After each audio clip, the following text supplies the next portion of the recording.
E aí, pessoal, beleza de novo? Olha você aí, estudando para a prova. Vamos lá praticar. Escreva um algoritmo que receba 5 números digitados pelo usuário e armazene num vetor. No final, exiba somente os números pares na tela. Você só quer saber os números pares que foram armazenados no vetor. Então, se ele diz que é um vetor, esse vai receber 5 números, então o nosso vetor vai ter 5 posições. Vamos lá trabalhar. Vamos executar aqui vamos criar um vetor de inteiros. Então vamos colocar números. Números. Ele vai ser do tipo vetor. E ele vai ser de 5 posições, de 0 a 4. E ele vai armazenar números inteiros, de inteiro. Ok.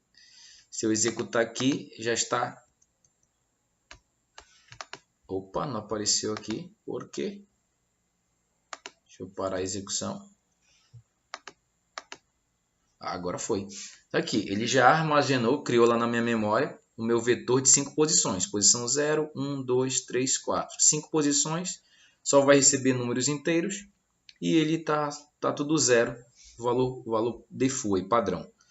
Ok, o usuário vai entrar com esses valores e vai ser armazenado no vetor. Como é que eu faço isso, professor? Já fizemos isso no vídeo anterior e precisamos criar uma variável, que vai ser nossa variável de controle, porque a gente vai utilizar uma estrutura de repetição chamada para, muito adequada para fazer uso em vetores.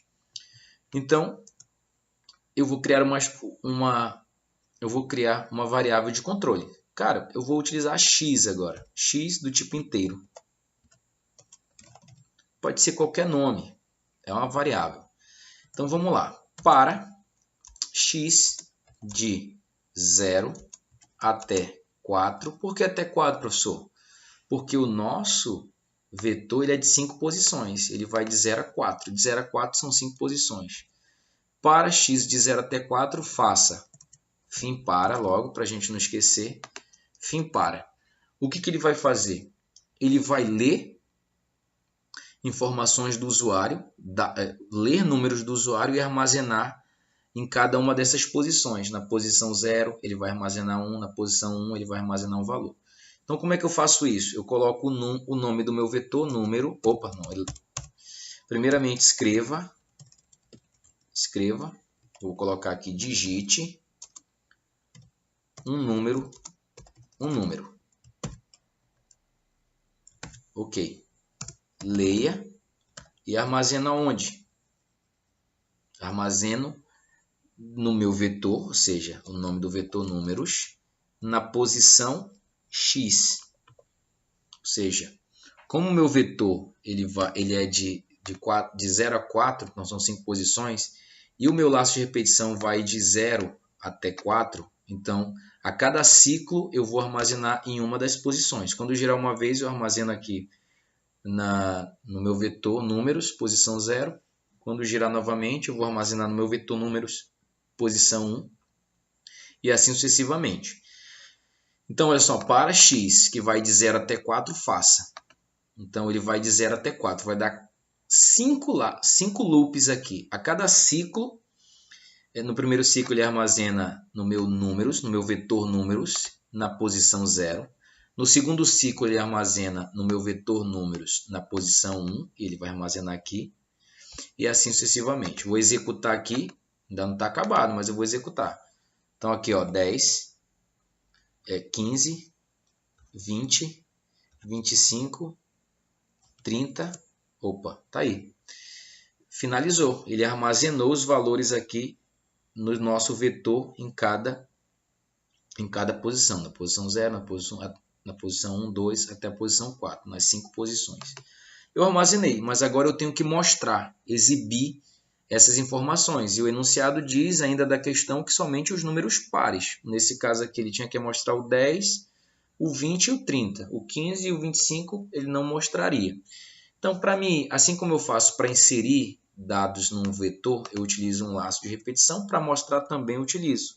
Então, para x de 0 até 4, porque o nosso vetor é de 5 posições, ele vai de 0 a 4, faça fim para.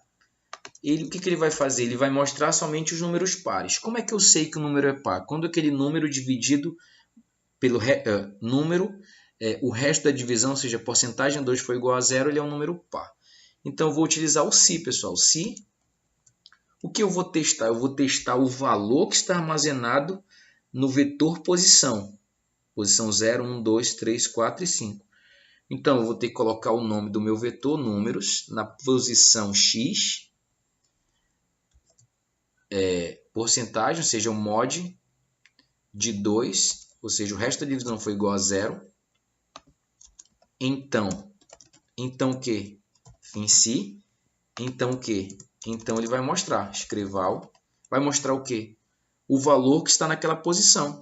Números, o nome do meu vetor, e a posição do meu vetor x.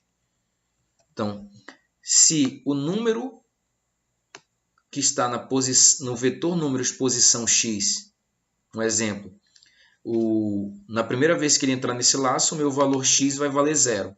Então, o número que está armazenado lá no meu vetor números posição x, que é 0, o que é? É 10. Então, esse 10 dividido para 2 é igual a 0? O resto da divisão é igual a 0? É. Então, ele vai mostrar o 10 na tela. Beleza. Ele vai finalizar o ciclo e vai voltar aqui. O x que valia 0, ele passa a valer 1. Então, ele vem aqui. Lá no meu vetor números, na posição x, que agora é 1. Números posição x está o número 15. Então, 15 dividido por 2, ou seja, o resto da divisão de 15 por 2 é igual a 0? Claro que não. Então, ele não vai mostrar isso aqui, não vai mostrar nada. Então, ele só vai mostrar os números pares. Então, se eu executar isso aqui, o resultado vai ser, vamos lá, vou botar 10 novamente, 15, 20, 25 e o 30. Olha o que ele mostrou, somente 10, 20 e 30. Ok? Pratiquem isso daí. Pratiquem mesmo, tentem entender, assistam novamente a aula e tranquilo, estou indo nessa. Tchau.